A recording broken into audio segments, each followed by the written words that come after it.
Radio Luz a las Naciones, la voz de salvación a tu corazón.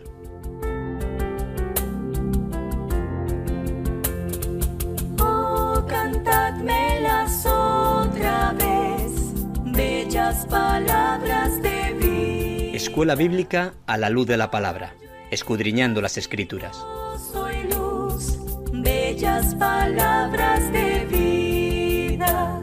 Luz a las Naciones, canal cristiano de comunicación, presenta a la luz de la palabra. Qué bellas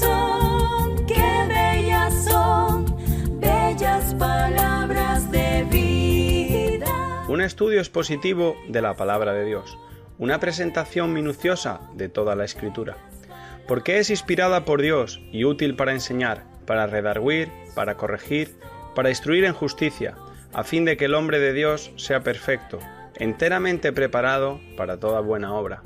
Hoy escúchalas, pecador, bellas palabras de vida. Escuela Bíblica a la luz de la palabra, edificando sobre la roca. Libro Hechos de los Apóstoles, por Loel Bruckner. Qué bellas son, bellas palabras de vida. Pero recibiréis poder cuando haya venido sobre vosotros el Espíritu Santo, y me seréis testigos en Jerusalén, en toda Judea, en Samaria y hasta lo último de la tierra. Hechos de los Apóstoles, capítulo 1, versículo 8.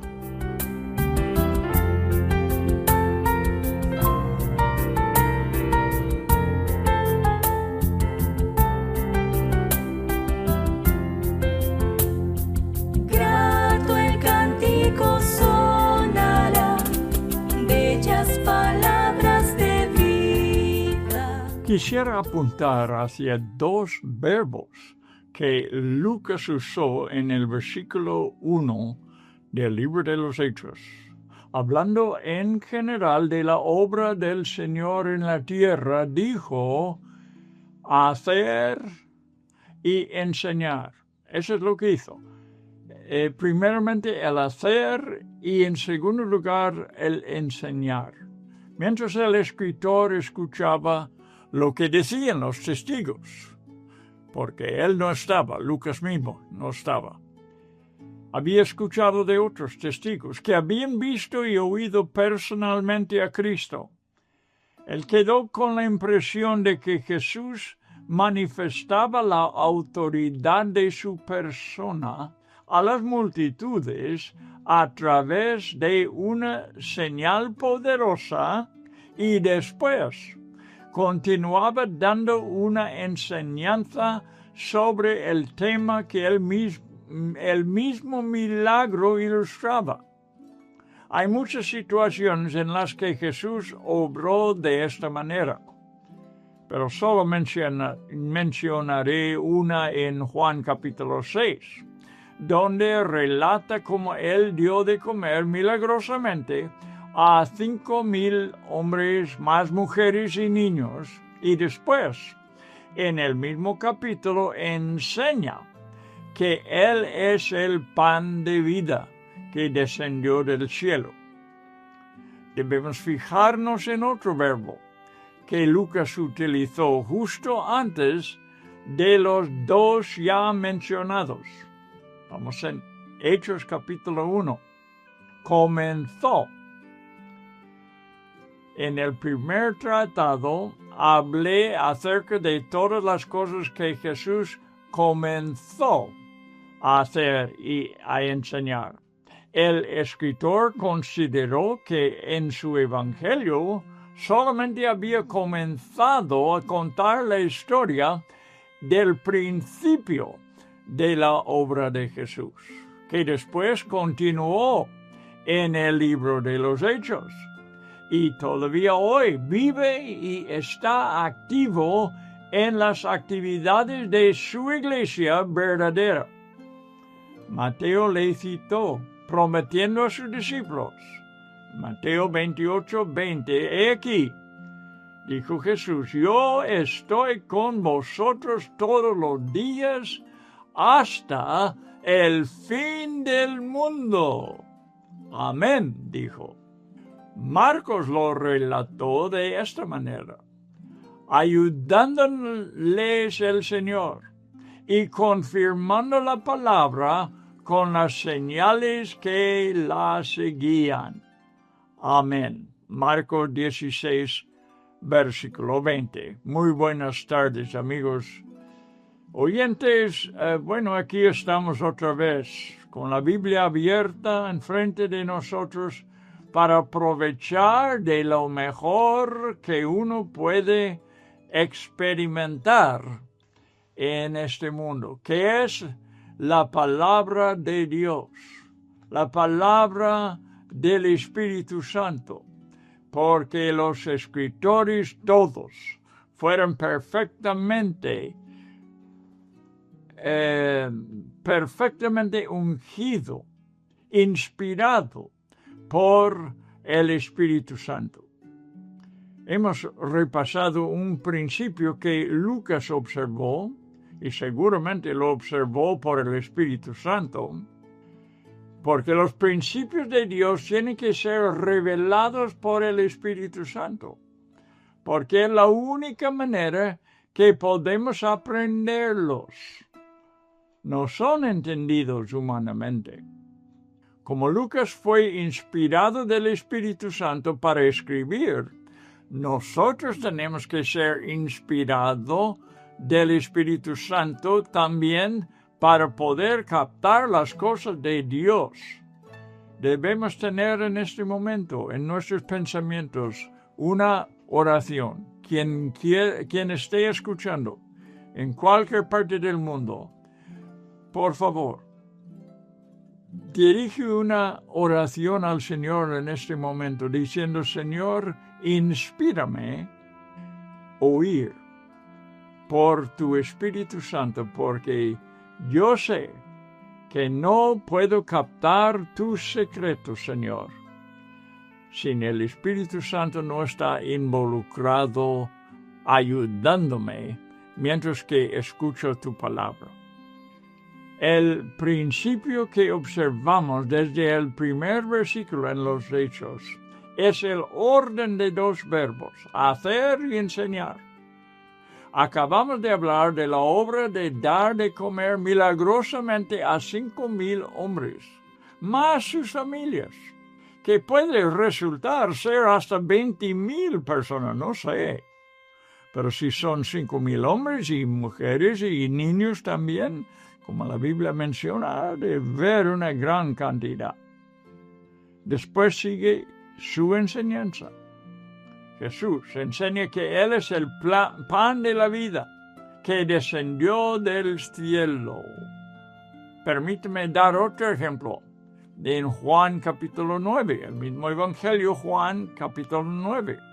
En los primeros versículos, Jesús abre los ojos de un ciego de nacimiento. Enseguida enseña que Él vino a dar luz a los ciegos y también cerrar los ojos de los que piensan que ven. Otro ejemplo, Juan 5, Él sana a un paralítico y después enseña que el Hijo recibirá el mismo honor como el Padre. En capítulo 4 conversa con una mujer samaritana y después enseña a sus discípulos que está cumpliendo la voluntad de su Padre, cosechando lo que otros sembraban. Esta es la cosa que noto yo al empezar este estudio hoy, que muchas veces Jesús hizo así, hizo y enseñó. Entonces vimos que los evangelios solamente contaba lo que Jesús comenzó a hacer. Él dijo: he aquí, yo estoy con vosotros todos los días hasta el fin del mundo. Sigue ministrando el Señor a su iglesia. Y Jesús estaba con los apóstoles mientras que ellos obraban en el libro de los Hechos. ayudándoles el Señor, dice Marcos. El Señor obrando con ellos. Él sigue con su iglesia en el siglo XXI, gracias a Dios. Tenemos a nuestro alcance la persona misma de Jesucristo, ayudándonos con esta obra, estando con nosotros todos los días. Esa es la realidad para cualquier cristiano. En el estudio de hoy vamos a continuar considerando los primeros 5 versículos del libro de los Hechos. Muy de acuerdo con la presentación de Jesús como el Hijo del Hombre, Lucas escribió mucho sobre el nacimiento y la juventud de Jesús. Era su parte en los 4 evangelios. Su evangelio enfatiza la humanidad de Cristo, 100% hombre, al mismo tiempo que era 100% Dios. Bien, Lucas escribió más acerca de la primera etapa de la vida de Cristo que cualquier otro de los 3 evangelistas.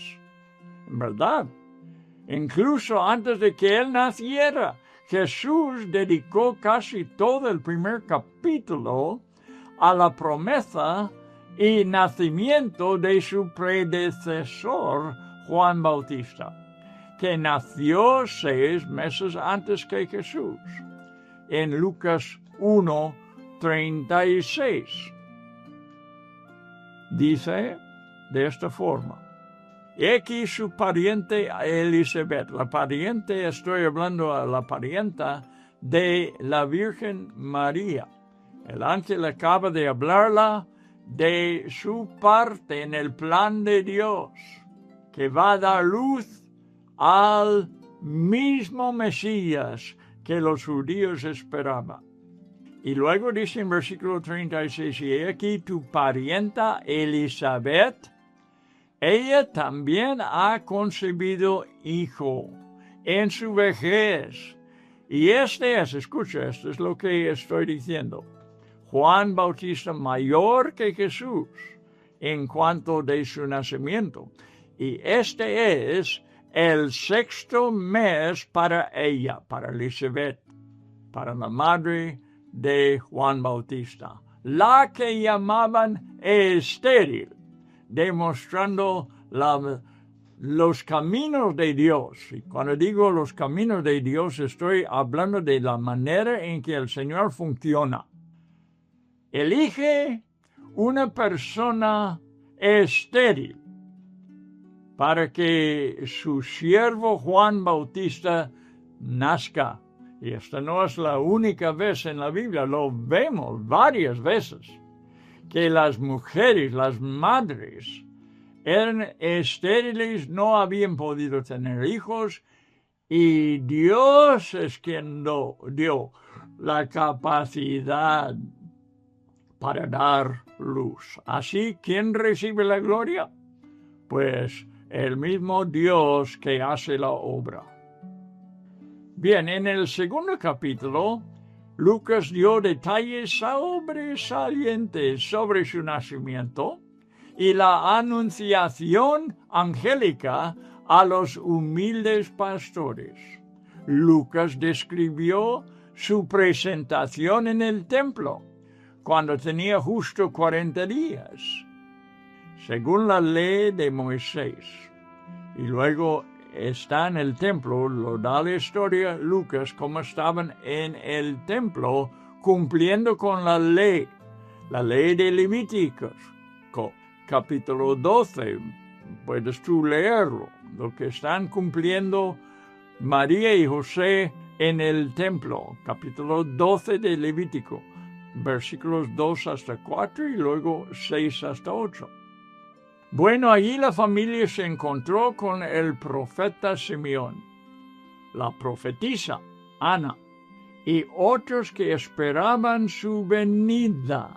Esta es la cosa importante de notar, que había gente en su primera venida que estaba con ansia, esperando que naciera.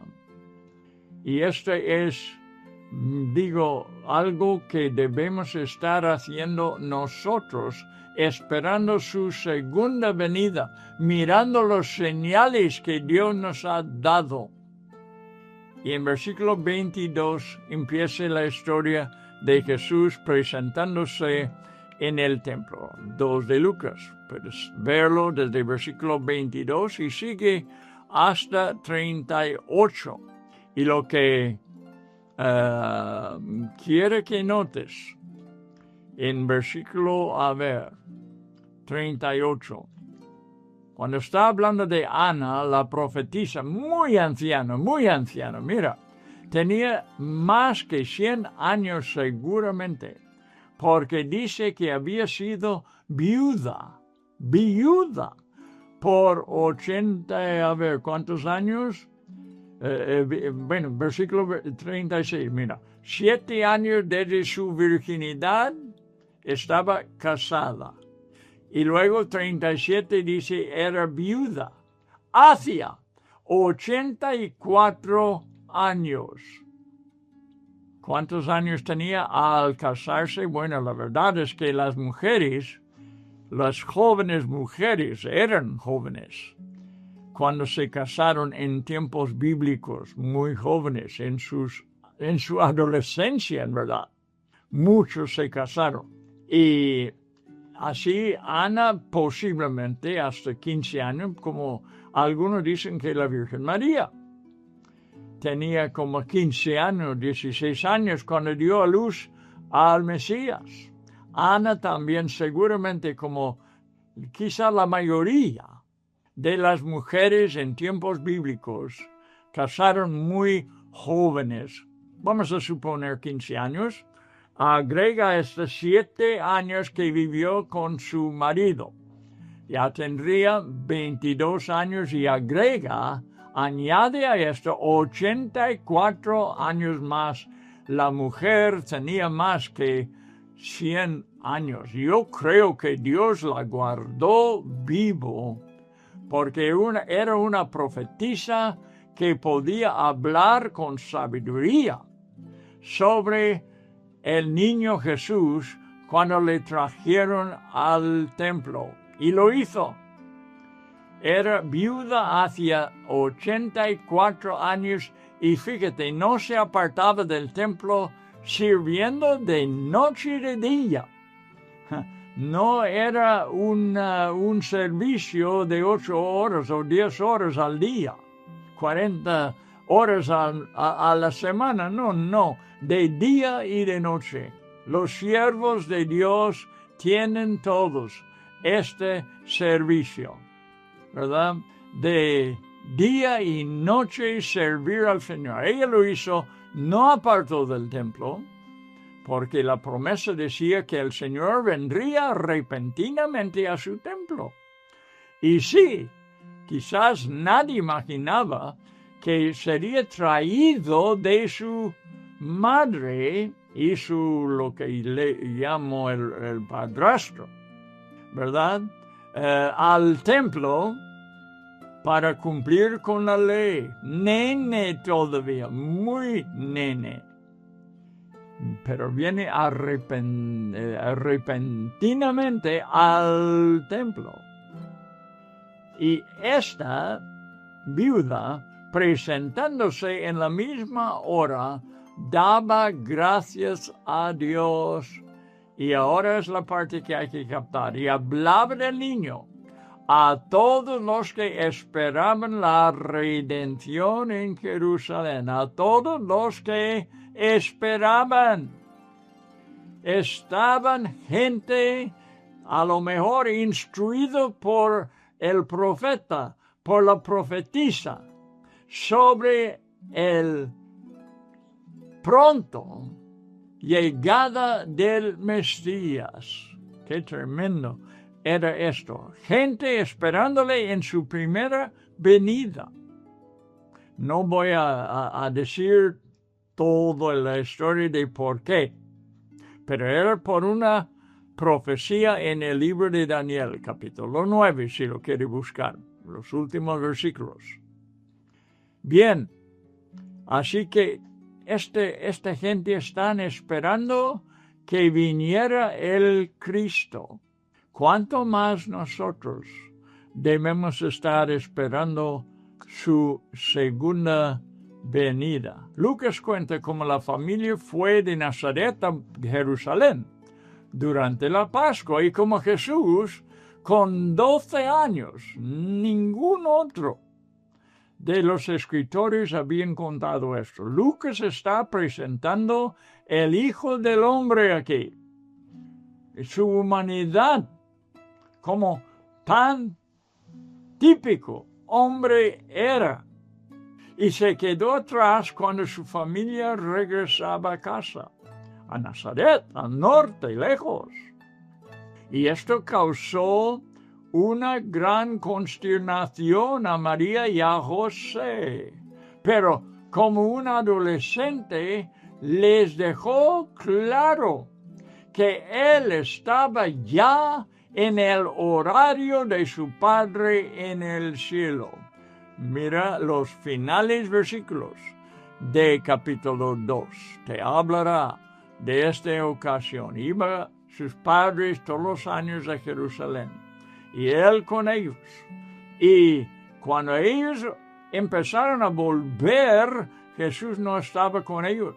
Ellos pensaban que estaba con los que acompañaban, porque fueron en una compañía a Jerusalén y volvieron.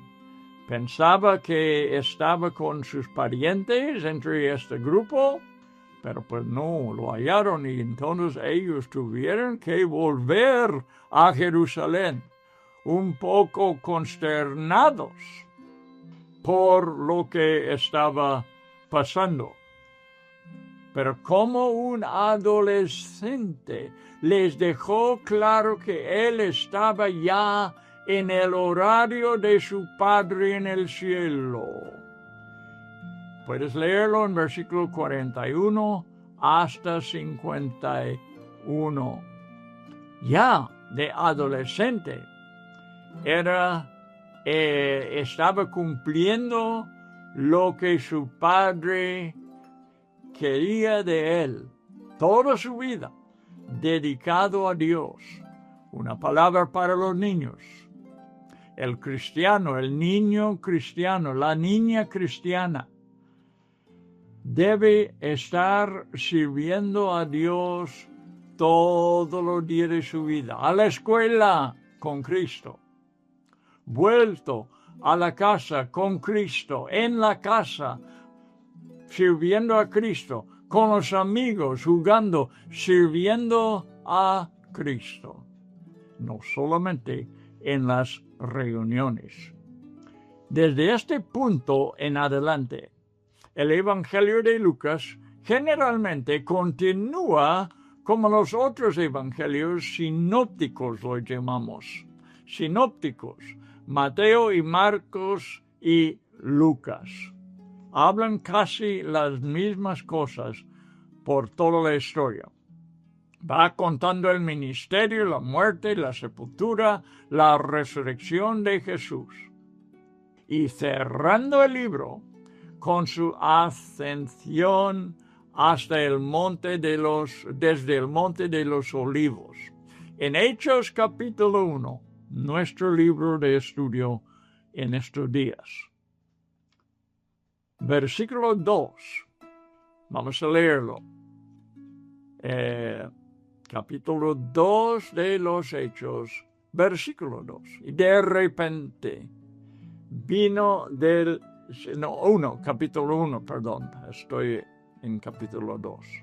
1, versículo 2. Hasta el día en que fue recibido arriba, Jesús, después de haber dado mandamientos por el Espíritu Santo a los apóstoles que había escogido. En Hechos 1:2, Lucas mencionó de nuevo su ascensión, enfocado a a la aceptación de su Padre. Me gusta la manera en la que el escritor de Hebreos se expresó el hecho. Dice, Hebreos 4:14, por tanto, teniendo un gran sumo sacerdote que, me gusta esta parte, traspasó los cielos. Jesús, el Hijo de Dios, retengamos nuestra profesión. Traspasó los cielos. Traspasó el primer y segundo cielo. Y no se detuvo hasta llegar al lugar santísimo en el cielo, la presencia de su Padre, donde se sentó a la diestra del trono de Dios. Dice Marcos 16:19. Esto es extremadamente importante, porque afirma que su obra en la cruz, la cual resultó en el perdón de los pecados, fue aprobada en el cielo. Cuando yo leo esto, que traspasó los cielos, sabe que yo pienso en una canción. No se cansa tanto como quisiera yo que fuese cantado, que habla de llegar al lugar santísimo. Y el lugar santísimo en el tabernáculo y en el templo representaba la presencia de Dios en el cielo. Era un tipo que pudiéramos estudiar en la tierra para que sepamos cómo es en el cielo, el lugar santísimo en el cielo, el verdadero lugar, que no es un tipo, pero es una realidad en el cielo, el lugar santísimo, donde está el trono de Dios. Traspasó los cielos. En la canción habla de eso. Estuve viéndolo ayer solamente en el internet, estudiándolo un poco, cómo fue el templo otra vez. Dice, Señor, llévame a tus atrios, dice la canción, a los atrios del tabernáculo, del templo, donde la gente común pudieron entrar. Llévame allí, dice la canción. Pero no quiero quedarme allí. Quiero entrar en el lugar santo, que es el templo, la parte del templo, donde los sacerdotes pudieron diariamente entrar, y sí lo hicieron. Entraron en el lugar santo, el templo común, el templo donde los hombres pudieron entrar, los sacerdotes, donde los sacerdotes cantan, dice la canción. ¿Dónde está la muchedumbre? Entrando ya en el lugar donde los sacerdotes cantan. Pero dice, solo encuentro un lugar. Llévame al lugar santísimo. ¿Cómo me encanta? Porque es lo que hizo Jesús. Él entró primeramente en el lugar santísimo. Pasó el atrio, pasó el templo común y entró en el lugar santísimo, la misma presencia de Dios. Y sabe que por su entrada nos garantiza que nosotros también podemos entrar. La misma presencia de Dios lo enseña muy bien el escritor de Hebreos. Hay que estudiarlo. Pronto voy a dar unas clases sobre Hebreos en Suecia. Y estoy con ansias porque este libro me encanta. Y me encanta todo lo que representaba el Antiguo Testamento, que era sombra El mismo libro lo dice, que era sombra de lo porvenir. La realidad, el cuerpo mismo es Cristo. Bien. Entonces, este versículo que traspasó los cielos, primer, segundo cielo, entró en el lugar santísimo, como el escritor de la canción lo expresó buenamente, me encanta. Traspasó los cielos y entró en el lugar santísimo, donde ahora podemos entrar. Por un momento, nota la autoridad celestial con la que dio mandamientos a sus apóstoles. Dice que después de haber dado mandamientos por el Espíritu Santo, con una autoridad absoluta, dio mandamientos a sus discípulos. Y nosotros somos aquellos. Y hay que cumplir. Hay que cumplir en el Espíritu.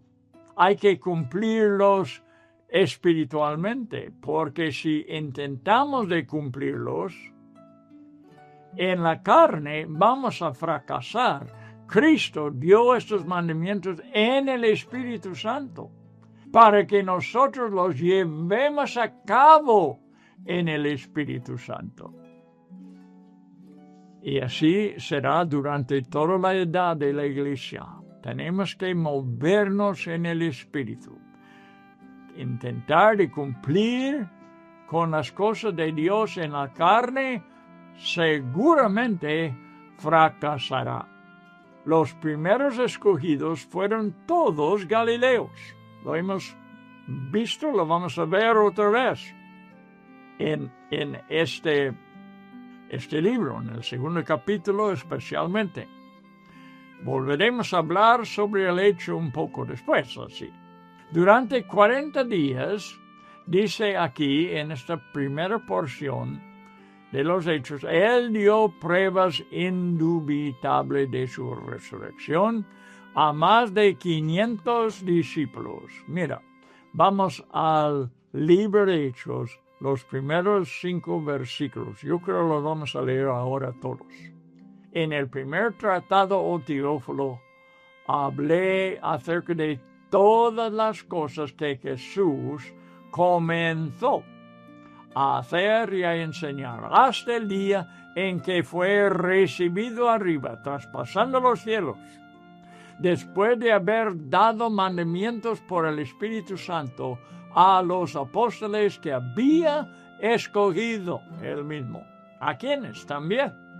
Después de haber padecido, se presentó vivo, con muchas pruebas indubitables, apareciéndoseles durante 40 días y hablándoles acerca del reino de Dios. Y estando juntos, les mandó que no se fueran de Jerusalén, sino que esperasen la promesa del Padre, la cual les dijo, oísteis de mí. Era Lucas mismo que lo escribió en su Evangelio, el último capítulo. Porque Juan ciertamente bautizó con agua, mas vosotros seréis bautizados con el Espíritu Santo dentro de no muchos días. Pues este es el tema que vamos a cubrir en este gran libro. El número 40, ¿viste cómo habló Lucas de 40 días que dio pruebas? Y el número 40 tiene un significado simbólico por toda la Biblia. Nuevo Testamento, Antiguo Testamento también. Los ejemplos bíblicos nos ayudan a captar su significado. La lluvia, ¿se acuerda? Que cayó por 40 días trajo la gran inundación. 40 días. Génesis 7:12. Apúntalo si quieres para estudiar del diluvio de nuevo. Luego, Moisés estuvo en el Sinaí, en el monte, ¿cuántos días? ¿Se acuerda? 40 días y noche. Éxodo 24:18. Os voy a dar las ocasiones, algunos, y el texto donde lo puede encontrar. Israel vagó por el desierto durante ¿cuántos años? Otra vez, 40. Los espías reconocieron a Canaán, ¿cuántos días? ¿Te acuerdas? 40 días. Números 13:25. La ley ordenó que no se castigara a un criminal con más de 40 azotes. Deuteronomio 25, versículo 3. Varias veces Israel cayó en manos de sus enemigos. ¿Por cuánto tiempo? Léalo. 40 años. Goliat desafió al ejército israelita por ¿cuántos días? 40 días. Primero de Samuel 17:16. El profeta Elías caminó por 40 días después de comer el alimento preparado por el ángel. Primero de Reyes 19, versículo 8. El simbolismo continúa en el Nuevo Testamento. Jesús fue tentado en el desierto por ¿cuántos días? Eso sí sabes. 40 días. Y empezamos este párrafo mencionando la prueba de 40 días de la resurrección de Jesús. Y lo dice San Pablo en 1 Corintios 15, versículos 5 hasta 8.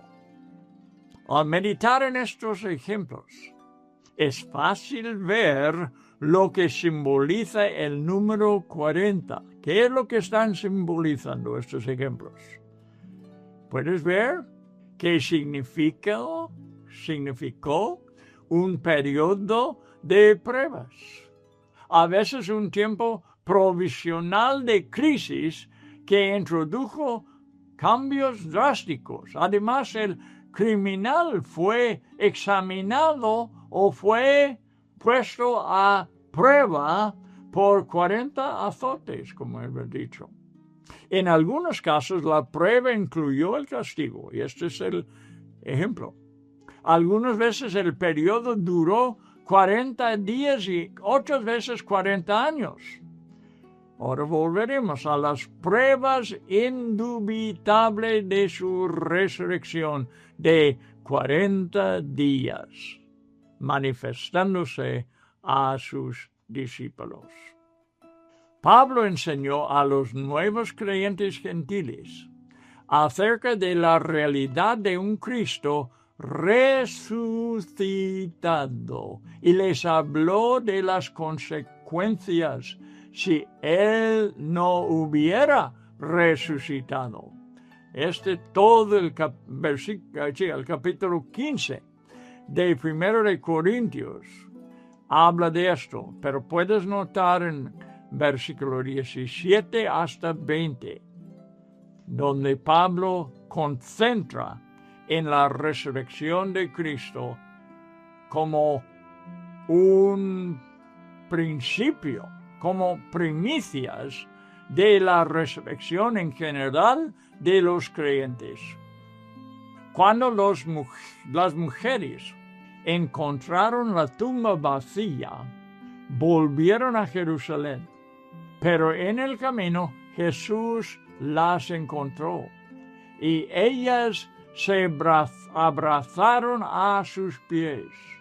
Lo que Pedro y Juan vieron en la tumba, Lucas 24, Lucas otra vez, versículo 12, quitó la posibilidad de que el cadáver del Señor hubiese sido robado. ¿Por qué?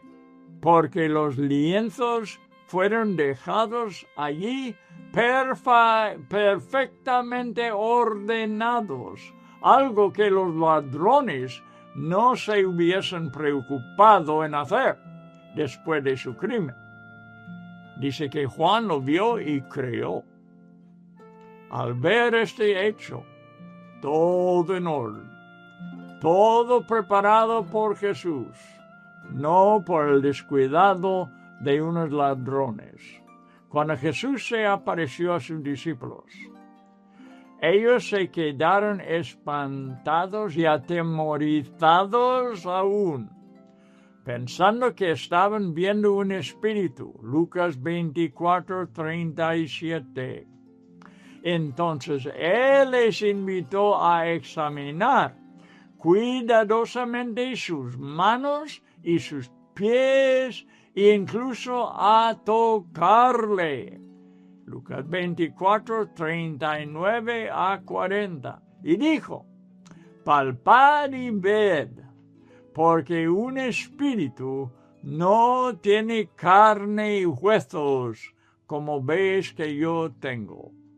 Además, comió, literalmente, delante de sus ojos, comprobando que él era un ser humano resucitado.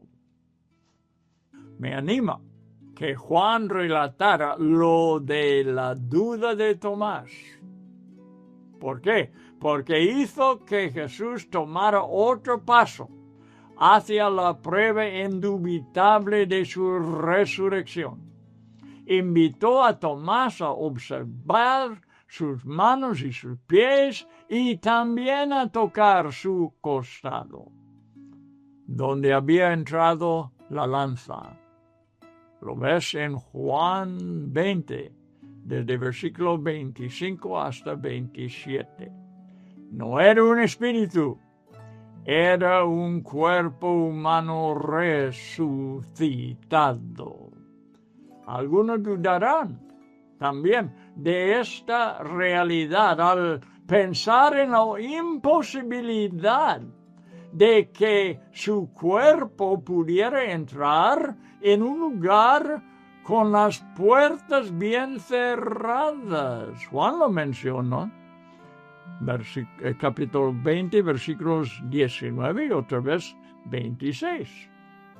Solo recuerda también que este era el mismo cuerpo que caminó sobre las aguas. Antes de su muerte, caminaba sobre las aguas. Ahora, si lo hizo corporalmente, si lo hizo en su cuerpo, si podía andar sobre las aguas, algo que es imposible científicamente, no hay problema que un cuerpo físico como lo de él pudo entrar en un lugar con las puertas cerradas. Lo de caminar sobre las aguas se encuentra una de las veces en Mateo 14, versículo 26 hasta 31. Quiero dar estos versículos. Ojalá que los estudien, porque esta es parte de nuestro estudio. Yo quisiera que entrara con todo el corazón conmigo en este estudio. Te será de gran provecho, como ha sido de gran provecho para mí, y lo veo muy importante en estos últimos días de incredulidad, de debilidad, de hasta apostasía en la iglesia. Por eso quiero enseñar sobre el libro de los Hechos, para que vea lo que Dios espera de nosotros. Además, es de gran consuelo que Jesús pudiera llegar a donde estaban sus discípulos sin importar la situación en la que se encontraran, fuera de un lugar cerrado o en medio del mar, fuera en un lugar cerrado o en medio del mar. Cristo entra, los encuentra. Bueno, a través de su ministerio terrenal, Jesús enseñó a los discípulos y a la población en general de la naturaleza de su reino presente. Hemos visto esto, versículo 3. Les estaba hablando acerca del reino de Dios. Y específicamente estaba hablando de la naturaleza de este reino, explicándoles porque estaban confusos, como la gente judía en aquel entonces, que esperaban que Él reinara desde Jerusalén sobre Israel, conquistando todos sus enemigos. Pero su reino, en ese tiempo, el reino de Dios, no era literal. Jesús informó públicamente al gobernador romano Pilato, es como si estuviera diciendo, no tengas cuidado. Mi reino no es de este mundo. Si mi reino fuera de este mundo, mis servidores pelearían para que yo no fuera entregado a los judíos. Pero mi reino no es de aquí.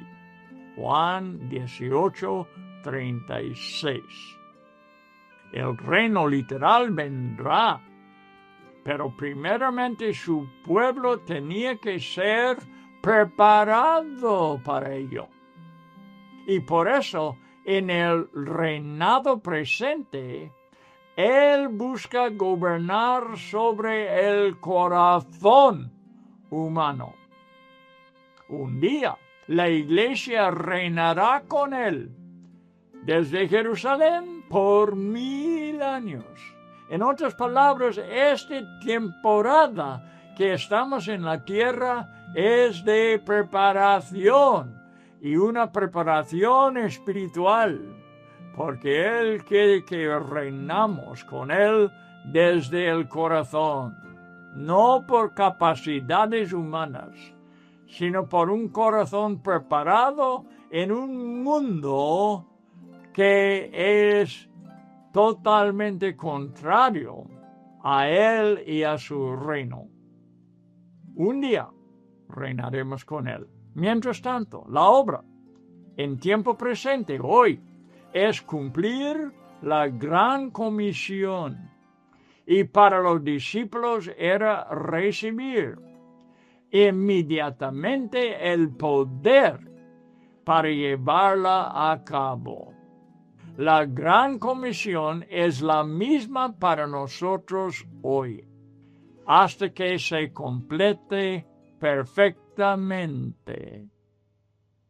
Bien, el propósito del libro de los Hechos, escrito por Lucas, es contar cómo comenzó esta obra, la gran comisión. La necesidad esencial para ellos fue la preparación divina para poder llevar a cabo todo lo que este libro nos dice que hicieron.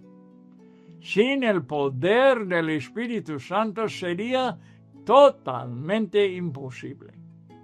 Tenían que quedarse en Jerusalén hasta recibir la promesa del Padre, como dice versículo 4.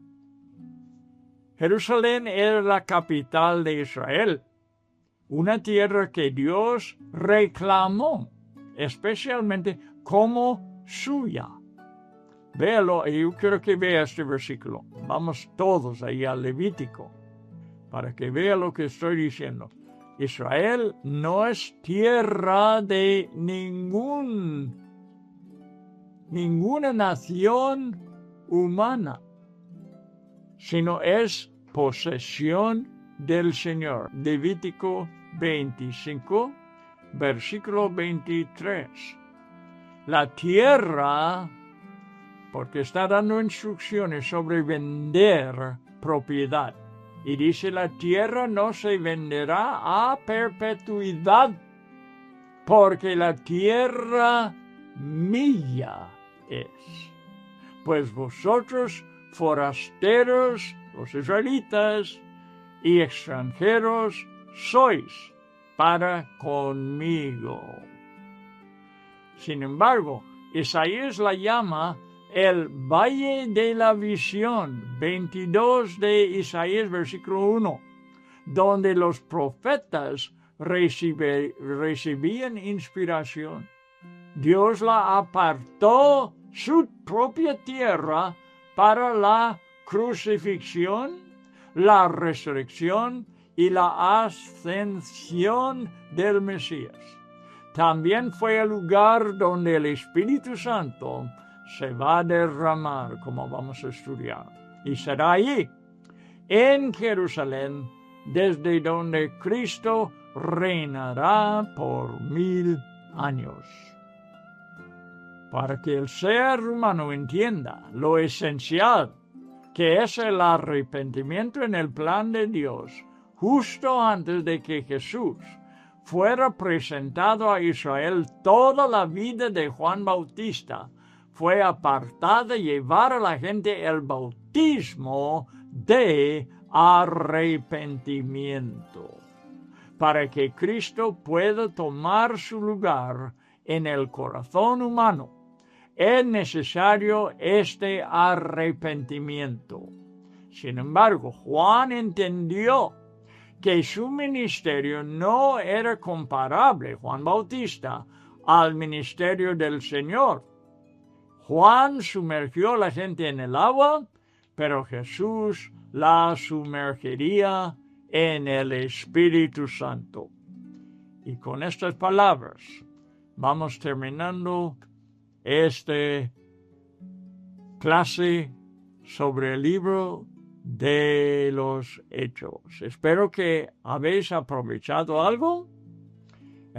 Vamos viendo, cosas sobre la vida de Cristo para prepararnos por el derramamiento del Espíritu Santo en capítulo 2. Todavía tenemos más que estudiar en capítulo 1 y lo haremos en el siguiente programa. Espero que esté con nosotros y que Dios bendiga toda esta semana. Ojalá que esté estudiando los versículos que he citado hoy o que he hablado de ciertos textos de la Biblia, para que pueda con una profundidad meterse completamente en este estudio. Y es mi deseo, en verdad, desde el corazón, que Dios te bendiga, especialmente que te bendiga con alumbramiento de cosas que no había conocido de la Biblia anteriormente. Este es el deseo. Oh, qué bendición es cuando Dios abre nuestros entendimientos para que entendamos las Escrituras. Bueno, amigo, hasta la próxima vez, que sigas con los ojos en la palabra de Dios. Hasta entonces.